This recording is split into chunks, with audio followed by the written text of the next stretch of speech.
sifat huruf qalqalah. Kata al-qalqalah maknanya secara bahasa adalah al-harakatul idtirabiyah, gerakan yang berguncang begitu atau bergetar. Kemudian orang Arab mengatakan taqalqalatil qidru 'alan nari, ay ihtazzat wa tarabat. Taqalqal ya berguncang. Apa yang berguncang? Yang berguncang adalah kuali.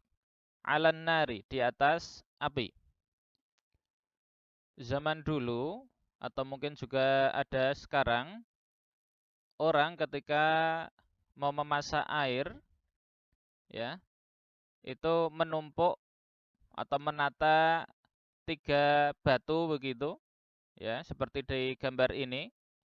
Samping kanan, samping kiri, kemudian di ujung, di bawahnya ada kayu. Kemudian kuali yang berisi air itu diletakkan di atas batunya. Setelah itu api dinyalakan. Beberapa saat kemudian ketika air itu sudah mendidih, maka apa yang terjadi? Yang terjadi karena gelagak ya, gelegaan air itu ya, itu akhirnya mengakibatkan kualinya berguncang. Ya, berguncang, ya gerakan guncangan itu dalam bahasa Arab namanya adalah qalqalah. Jadi gerakan yang bergoncang dan itu masih ada di tempat. Jadi tidak berubah tempat begitu. Itu makna qalqalah secara bahasa. Sedangkan pengertian qalqalah secara istilah kurang lebih adalah saling menjauhnya kedua bagian makhraj ketika mengucap huruf yang dibaca mati tanpa condong kepada bunyi harokat apapun. Kami ulang dengan kalimat yang agak berbeda. Jadi secara istilah, sifat qalqalah itu adalah cara ucap di mana kedua bagian makhraj itu saling menjauh. Ya, ketika mengucap suatu huruf yang dibaca mati. Kemudian itu menghasilkan bunyi yang tidak boleh condong ya ke salah satu harokat. Baik itu fathah, dhammah ataupun kasrah. Itu makna dari tanpa condong kepada bunyi harokat apapun. Jadi dia punya bunyi sendiri begitu. Itu makna secara istilah.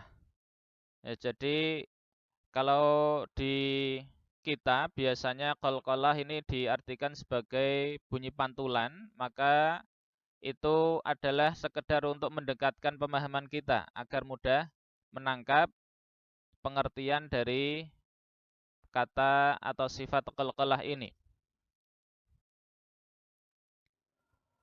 Terkait dengan sifat qalqalah ini, orang Arab itu secara fitrah ya, mengucapkan 5 huruf dari huruf-huruf hijaiyah itu dengan cara diqalqalahkan begitu.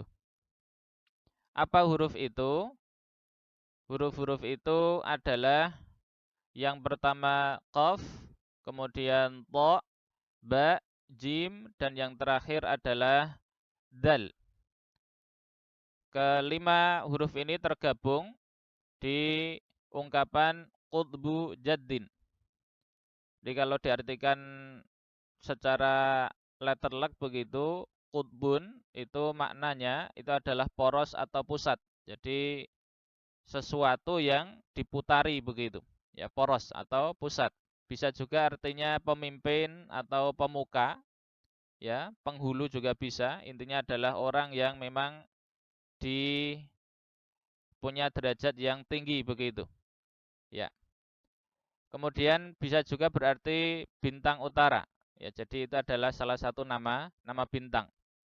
Sedangkan kata jaddun Ya, jad itu makna kamusnya itu adalah bagian atau bisa juga nasib baik. Ya, bisa juga berarti bapaknya bapak atau ibu, ya, alias kakek. Dalam doa atau wirid harian kita pagi dan sore itu ada doa setelah sholat itu, Allahumma la mani'a lima a'taita wa la mu'tiya lima mana'ta wa la yanfa'u dzal jaddi minkal jaddu. Makna kata al-jadd ya di situ itu adalah bisa dikatakan nasib baik, ya, al-hadz begitu. Kemudian juga al-ghina, kekayaan, wal 'azamah, keagungan, dan as-sultan, ya, kekuasaan begitu. Itu makna dari qutbu jaddin. Maka kalau mau kita rangkai dari makna qutbu jaddin itu adalah apa? Poros atau pusat kekuasaan, ya, atau pusat kekayaan, ya, dan seterusnya. Itu makna ya kurang lebih dari qutbu jaddin.